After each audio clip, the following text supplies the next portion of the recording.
Hello everyone, welcome to CS Crux. Our today's topic is BFS or Breadth First Search in Artificial Intelligence. Breadth First Search artificial intelligence की uninformed search technique है। Uninformed search technique या search method से मुराद जब हम search space को explore कर रहे होते हैं तो without any specific information, without any domain based knowledge हम सर्च स्पेस को एक्सप्लोर करते हैं। इस मेथड को हम अनइन्फॉर्म्ड सर्च मेथड या सर्च टेक्निक बोलते हैं। हमारे पास कोई भी स्पेसिफिक इंफॉर्मेशन नहीं होती, हम किसी पर्टिकुलर प्री डिटरमाइंड ऑर्डर में सभी नोड्स को, सभी स्टेट्स को एक्सप्लोर करते हैं ताकि हम गोल स्टेट तक पहुंच सकें।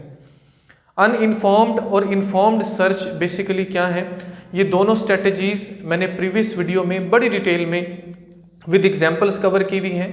आप उस वीडियो को देख सकते हो ताकि इनका कॉन्सेप्ट आपको अच्छे से समझ आए।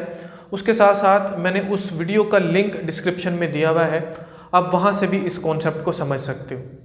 ब्रेथ फर्स्ट सर्च के कुछ बेसिक पॉइंट्स हैं, बेसिक कॉन्सेप्ट्स हैं, उन्हें हमें कवर करना है। फिर उसके बाद दो एग्जाम्पल्स की मदद से हम एल्गोरिदम को समझेंगे।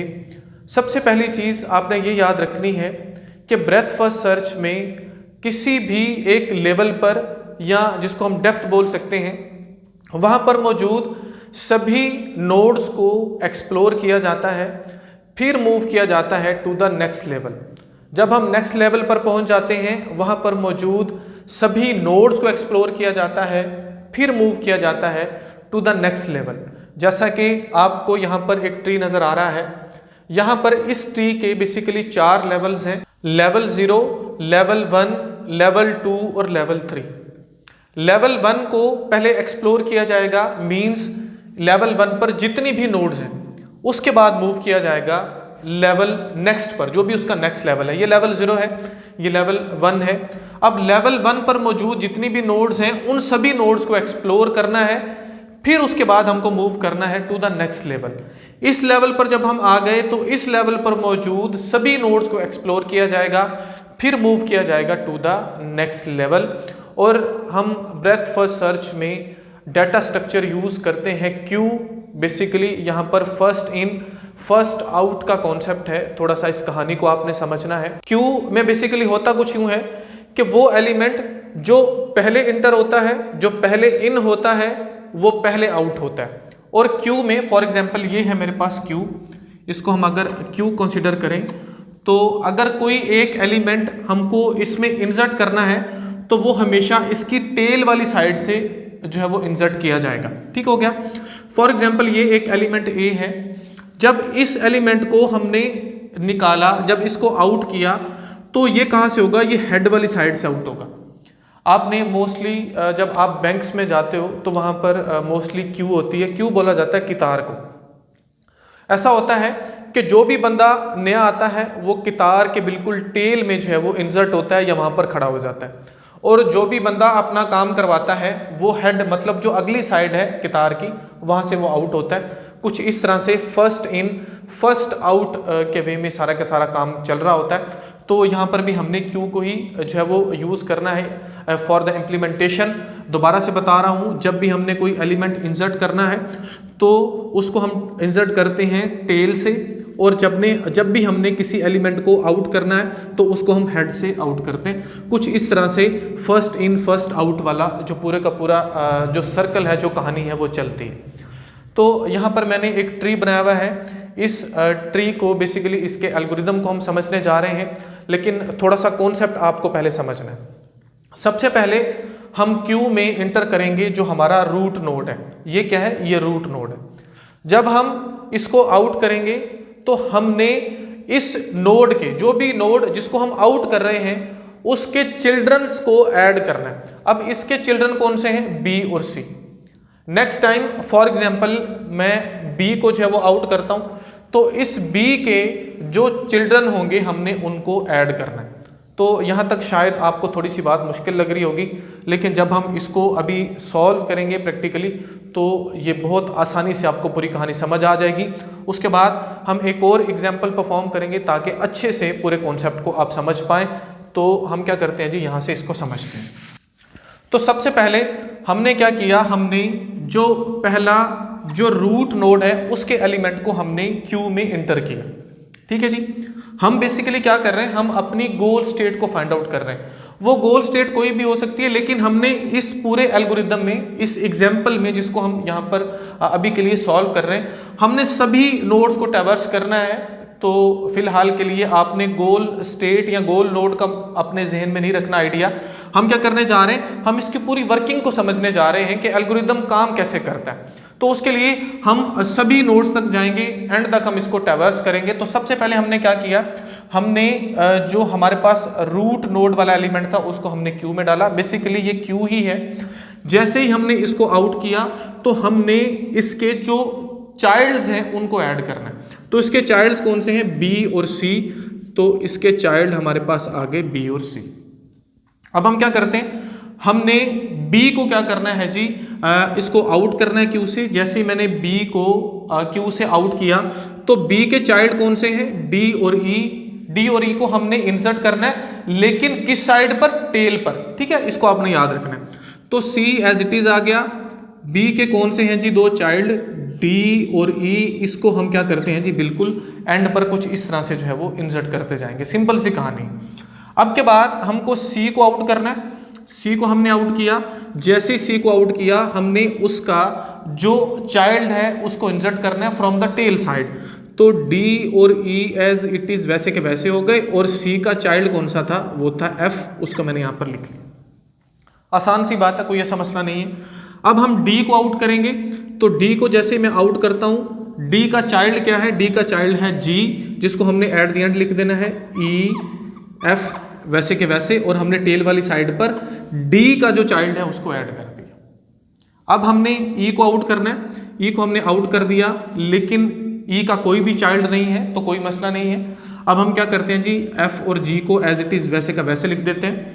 अब हमको क्या करना है जी, एफ को आउट करना है। एफ को हमको आउट करना है, तो उसका चाइल्ड क्या है, उसका चाइल्ड है एच। एफ को आउट किया और हमने नीचे का लिख दिया जी और एच। अब के बाद हमको जी को आउट करना है, तो हमने जी को आउट किया। जी का कोई भी चाइल्ड नहीं है, ठीक है। और एट द एंड हमारे पास क्या बच गया जी, ये एच बच गया।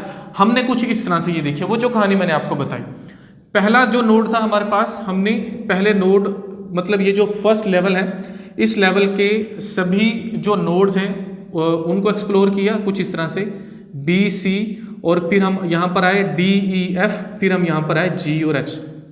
ठीक हो गया। यानी कि जो एक लेवल है उस पे मौजूद सभी नोड्स, फिर नेक्स्ट लेवल पर मौजूद सभी नोड्स, फिर नेक्स्ट लेवल पर मौजूद सभी नोड्स, और फिर नेक्स्ट लेवल पर मौजूद सभी नोड्स। सिंपल ये कहानी है। अगर यहाँ पर हम इस ट्रैवर्सल को देखें तो ये कुछ इस तरह से है। सबसे पहले ए था, उसके बाद आया बी, फिर आया सी, फिर उसके बाद आया जी डी। चलें इसको कुछ इस तरह से कर लेते हैं हम, डी, उसके बाद आया जी ई, और उसके बाद एफ। यहाँ से अगर आप देखो तो कुछ इस तरह से हमने जो है वो उनको आउट किया है, सभी नोड्स को। आउट का मतलब हमने उनको एक्सप्लोर किया है, एफ, और उसके बाद हमें मिला जी जी, और इसी तरह से हमको मिला एट द एंड एच। कुछ इस तरह से यहाँ पर जो है वो सभी नोड्स को हमने ट्रैवर्स किया। तो ये सिंपल सा आइडिया है ब्रेथ फर्स्ट सर्च का। होपफुली यहाँ तक जो एल्गोरिदम है उसकी वर्किंग, उसका कॉन्सेप्ट आपको समझ आया होगा। अब मैं इसको इरेज करता हूँ और यहाँ पर एक और एग्जाम्पल जो है उसको मैं राइट डाउन करता हूँ, फिर उसके एल्गोरिदम को हम सॉल्व करेंगे ताकि अच्छे से कॉन्सेप्ट आपको समझ आ सके। दूसरे एग्जाम्पल को हम यहाँ पर सॉल्व करते हैं। तो सिंपल सी कहानी है। सबसे पहले जो हमारे पास रूट नोड है उसको हमने क्यू में एंटर किया। उसके बाद हमने इसको क्यू से जब आउट किया तो इसके जो चाइल्ड्स हैं उनको हमको इंसर्ट करना है फ्रॉम द टेल, मतलब टेल साइड से। तो एस के चाइल्ड्स कौन कौन से हैं? एस के चाइल्ड्स हैं ए और बी। ये दो चाइल्ड जो हैं ये क्यू में एंटर हो चुके हैं। बेसिकली ये क्यू ही है, आप इसको क्यू कंसीडर कर सकते हो। मैंने इसको वैसे लिखा है, समटाइम ऐसे भी लिखा जाता है, समटाइम इसको कर्ली ब्रेसेस में डिफरेंट वेज में रिप्रेजेंट किया जाता है। तो ये एक सिंपल सा मेथड है, आप इसको आसानी से समझ पाओगे। अब ये हमारे पास दो एलिमेंट्स हैं इन द क्यू। हमने सबसे पहले ए को क्या कर दिया जी, यहाँ से आउट किया। ए को आउट किया मींस हमको ए के दो जो चाइल्ड्स हैं उनको इंसर्ट करना है फ्रॉम द टेल साइड, तो बी एज इट इज वैसे के वैसा आ गया।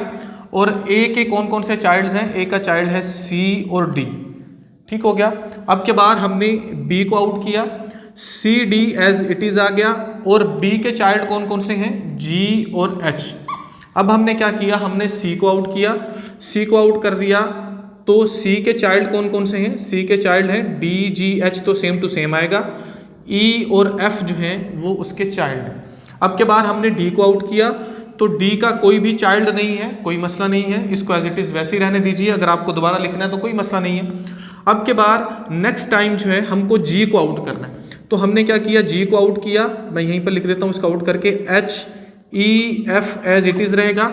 और जी के चाइल्ड कौन से हैं जी, जी का एक ही चाइल्ड है आई। अब के बाद हमने एच को आउट करना है, तो एच का कोई भी चाइल्ड नहीं है, ठीक हो गया। ई एफ आई इस वक्त क्यू में है। फिर उसके बाद हमको ई को आउट करना है, ई को जब हम आउट करेंगे तो ई का एक चाइल्ड है, वो कौन सा है जी, वो है के, ठीक हो गया। अब के बाद हमको एफ को आउट करना है, एफ का कोई भी चाइल्ड नहीं है, ठीक हो गया। उसके बाद हमको आई को आउट करना है, आई का कोई भी चाइल्ड नहीं है, ठीक हो गया। और एट द एंड हमारे पास क्या बचा जी, के।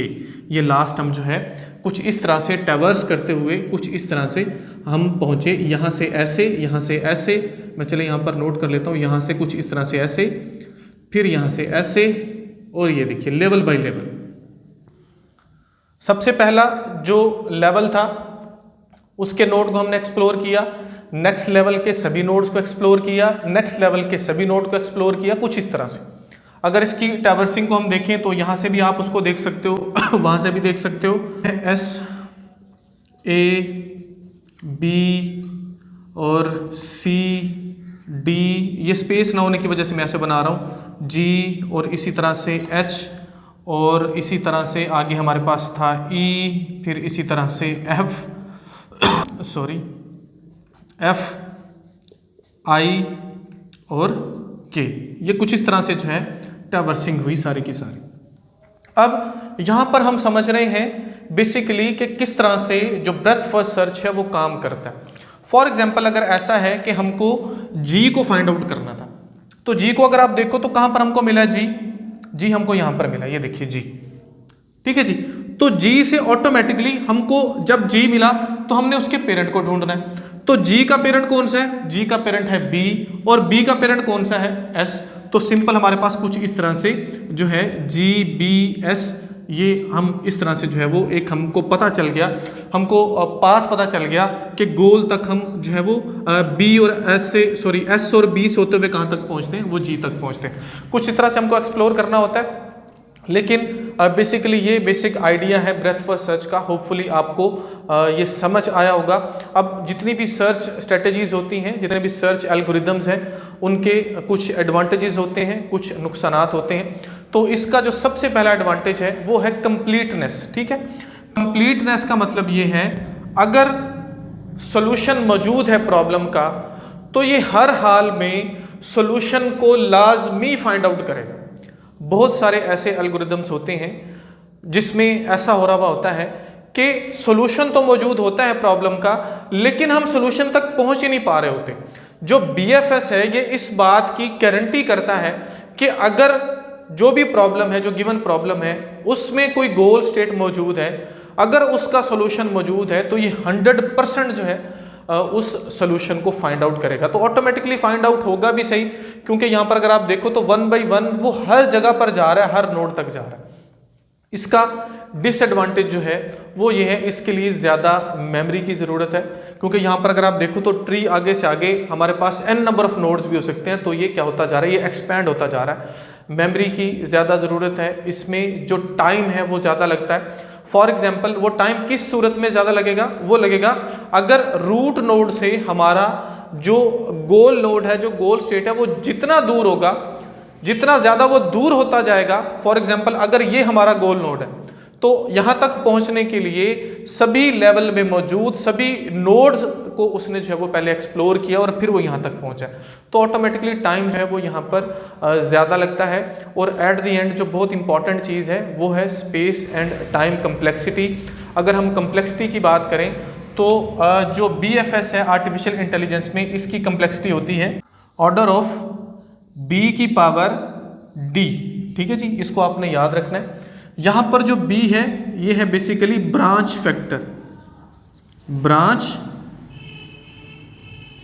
फैक्टर, और जो D है ये क्या है, डेप्थ। अगर हम इस ट्री की बात करें तो ब्रांच फैक्टर का मतलब ये है कि किसी भी नोड के मैक्सिमम कितने चाइल्ड हो सकते हैं। जैसे अगर हम इसकी बात करें A के, तो A के कितने चाइल्ड हैं जी, 2 हैं। B के कितने हैं, 2 हैं। तो मैक्सिमम किसी भी नोड के जितने फर्दर चाइल्ड हैं उसको ब्रांच फैक्टर बोला जाता है। तो यहाँ पर जो B है वो क्या है, वो है 2। तो ये n नंबर ऑफ जो है वो हमारे पास फर्दर चाइल्ड भी हो सकते हैं। तो ज़रूरी नहीं है कि 2 हो, कोई ऐसा एल्गोरिदम ऐसी एग्जांपल हो सकती है जिसमें 3 हो सकते हैं, 4 हो सकते हैं। इसी तरह से D जो है ये बेसिकली डेप्थ को बता रहा है। डेप्थ मीन्स उसके लेवल। जैसे यहाँ पर अगर हम इसका एग्जांपल लें तो ये है लेवल 0, ये level 1, level 2, level 3 and level 4। 0 से 4 तक टोटल 5 लेवल्स हैं। तो हम इसको लिख सकते हैं ऑर्डर ऑफ 2⁵5।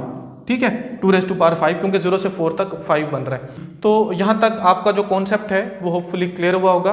वीडियो अगर आपके लिए हेल्पफुल है तो वीडियो को लाइक ज़रूर कीजिए, चैनल को सब्सक्राइब ज़रूर कीजिए और दूसरों के साथ शेयर ज़रूर कीजिए। Thank you so much.